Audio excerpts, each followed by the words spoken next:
Aujourd'hui, dans cette vidéo, je vais vous parler du Mobile First. Le Mobile First, qu'est-ce que c'est? C'est finalement posséder un site internet qui soit compatible complètement avec les téléphones portables, avec les smartphones. Mais avant de commencer, en 2 secondes, je me présente, je m'appelle Gauthier Klein, je suis expert en référencement. J'ai monté ma boîte en 2010 et au quotidien, j'accompagne des entreprises à améliorer leur visibilité sur Internet. Alors, en quoi, à l'heure actuelle, posséder un site Internet qui est mobile first est important? Tout simplement, il faut savoir que, alors je ne sais pas quand est-ce que vous allez regarder cette vidéo, mais il faut savoir qu'à partir de mai 2020, tous les sites Internet seront indexés par rapport aux critères du mobile first. Aujourd'hui, l'indexation se fait sur donc les critères qu'on appelle de desktop, sur le bureau, sur les ordinateurs. Et Google avait 2 index. Il avait un index pour les ordinateurs, pour le bureau. Il avait un index pour le mobile, l'index mobile. Donc finalement, que dit Google? Google dit que tous les sites qui ne seront pas compatibles avec les smartphones ne seront plus indexés, ne seront plus proposés aux internautes par Google. Finalement, c'est une façon pour eux d'un petit peu faire avancer les choses, de forcer un peu la main pour certains, de proposer des sites qui soient 100% compatibles avec le mobile. Alors la question qu'on peut se poser à présent, c'est quelle est la différence entre un site mobile first, et un site classique? Alors finalement, on va s'apercevoir que les critères, ils changent pas énormément. Le SEO reste le SEO. Tout ce qui est critères techniques qui aujourd'hui sont pris en compte par le desktop, ils vont pas énormément changer, sauf quelques petits points de détail, par exemple sur la taille de la police d'écriture. Effectivement, si vous avez exprimé une taille en pixels sur un ordinateur, peut-être que cette taille en pixels sur un écran de téléphone, elle rendra mal. À ce moment-là, Google, il va voir cet élément, il va voir que la taille de la police d'écriture est un petit peu petite, et pour lui, ce sera un critère de mauvaise qualité. Et à ce moment-là, dans un premier temps, il va déjà vous en avertir, il va vous dire les polices d'écriture sont un peu petites, les éléments sont mal lisibles en version mobile. Vous allez devoir modifier cet élément. Il va vous dire aussi que par exemple les photos sont un peu grosses ou un peu petites, bref, que les photos, les images, les vidéos que vous proposez ne sont pas adaptées à une navigation mobile de qualité.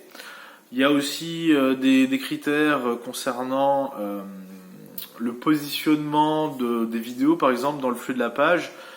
Si vous proposez une vidéo sur votre site internet et que l'utilisateur est obligé de crawler, de défiler toute la page avant de trouver cette vidéo, par exemple, donc Google va considérer que c'est un indicateur de mauvaise qualité, que la navigation mobile ne doit pas faire en sorte que vous devez crawler toute une page pour arriver à votre résultat. Donc à ce moment-là, vous serez un petit peu moins bien perçu.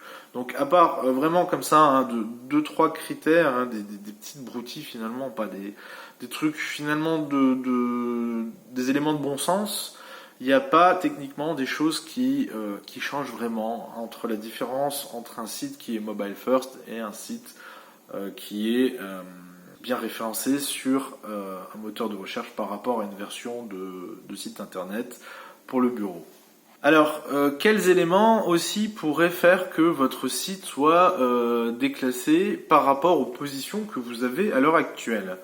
Alors, à ce sujet, Google est plutôt clair. Il a émis un guide à destination des webmasters dans lequel il précise bien que si votre site, dans sa version ordinateur, possède les mêmes éléments que dans sa version mobile, à ce moment-là, il n'y a pas vraiment de choses à craindre.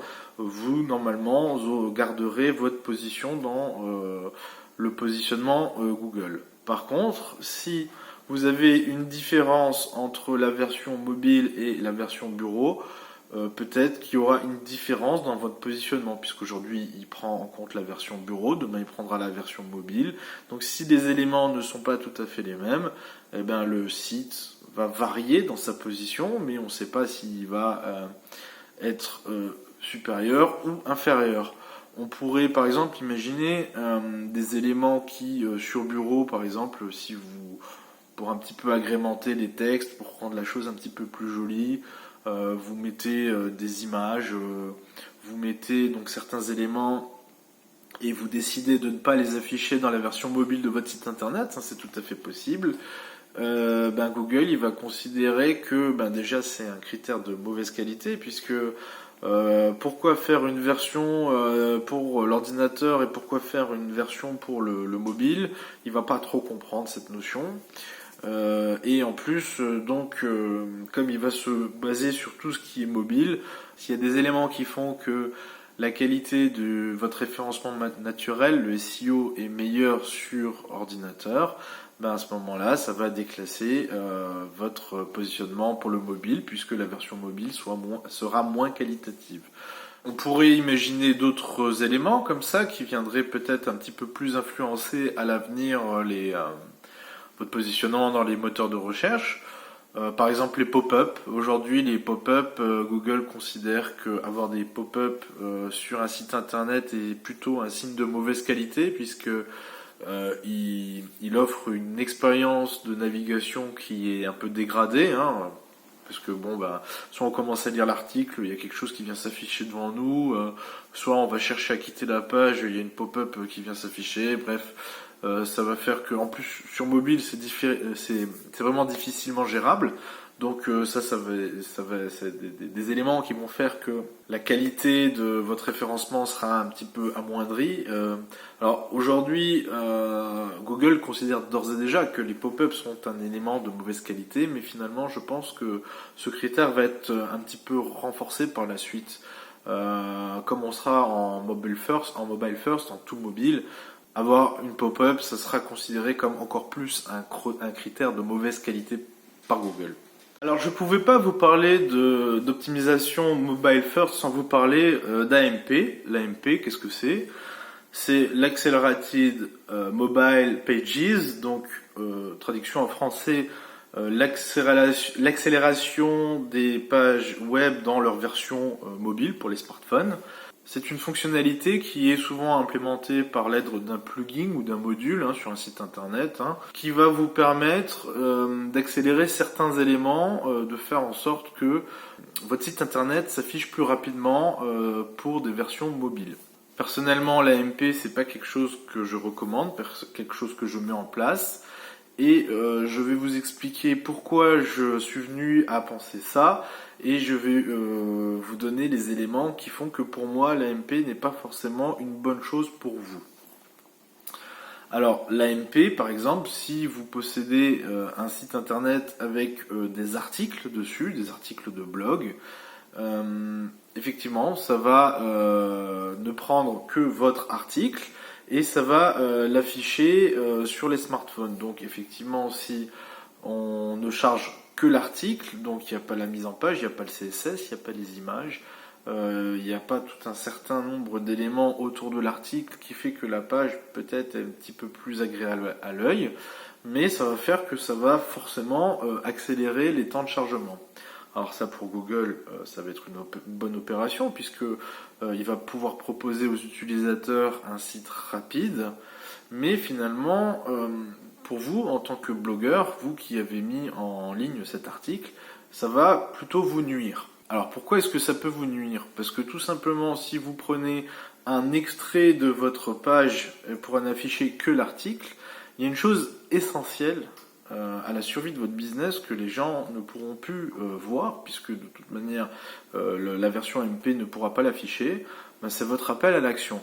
Vous vous êtes pas amusé à créer des pages pour rien. Si vous avez créé des pages, c'est pour arriver à un objectif précis, dans un but précis. Par exemple, si vous expliquez comment changer des plaquettes de frein sur une voiture, c'est pour proposer à la vente des plaquettes de frein ou tout simplement pour expliquer aux gens que c'est compliqué, c'est dur de changer des plaquettes de frein, donc allez voir votre garagiste, prendre un rendez-vous. Bref, vous avez rédigé des pages dans un but précis. Donc l'article, pour des requêtes de type informationnel, j'avais fait une vidéo à ce sujet, vous avez renseigné l'internaute sur ce qu'il veut rechercher, mais après, si votre appel à l'action il disparaît, le but de cette page il est complètement altéré et finalement vous n'arriverez pas à vous n'arriverez pas à vendre en proposant ces articles.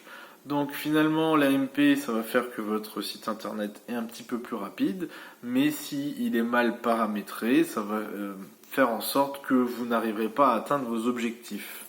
À l'heure actuelle, il ne faut pas perdre de vue que la plupart des sites internet sont responsive. Alors le responsive, ça va un tout petit peu moins loin que le mobile first. Il faut savoir que le mobile first, on raisonne sur une navigation par smartphone pour amener à un même contenu et donner une équivalence sur le bureau. Aujourd'hui, la plupart des sites internet, même la majorité des sites internet ne sont pas faits dans ces objectifs. Aujourd'hui, un site internet, on le construit, on en fait la maquette sur le bureau et on l'adapte au smartphone. Donc peut-être qu'on va devoir un petit peu revoir cette façon de procéder.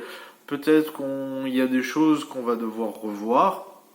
Mais finalement, ça sera, je pense, un plus pour l'avenir, parce que la plupart de la navigation se fait sur smartphone et il y a quand même énormément de sites à l'heure actuelle qui ont des ergonomies qui sont peu mobile friendly finalement. Quand on s'y rend avec son smartphone, soit on n'apprécie pas, soit l'expérience utilisateur elle est vraiment dégradée, donc soit on est vraiment intéressé par le contenu et on trouve donc soit une tablette, soit un ordinateur pour y revenir et faciliter sa navigation, soit finalement on va aller lire le contenu d'un concurrent qui lui aura un site à vous proposer qui est complètement compatible pour le mobile, et à ce moment-là vous passerez à côté d'une vente, d'un client supplémentaire, d'un rendez-vous. Donc aujourd'hui, à partir de septembre 2020, le mobile first sera un élément capital pour le référencement. Je pense pas que Google revienne en arrière, parce que on a vu Google des fois appliquer des choses et revenu en arrière, mais sur ces critères, ça fait déjà un certain nombre d'années qui cherchent à favoriser ce genre d'indexation. Même si on peut voir sur les statistiques que en France, la majorité de la navigation se fait sur ordinateur, finalement Google se tourne un petit peu vers l'avenir et cherche à favoriser la navigation sur mobile, et finalement on peut penser que ça va dans le bon sens. Voilà, donc j'espère que cette vidéo vous a plu. Si elle vous a plu, vous pouvez toujours vous abonner à la chaîne. Vous pouvez activer la petite cloche pour recevoir les notifications. Si vous souhaitez aller plus loin, si vous souhaitez un petit peu parfaire vos connaissances en SEO, en lien dans les descriptifs de cette vidéo, je propose tout simplement de vous abonner à une mailing list dans laquelle assez régulièrement je propose des articles, des tutos, des études de cas concrètes sur le référencement, donc le référencement dans sa globalité. Donc si ça vous intéresse, vous suivez le lien et puis vous vous inscrivez, en plus c'est gratuit.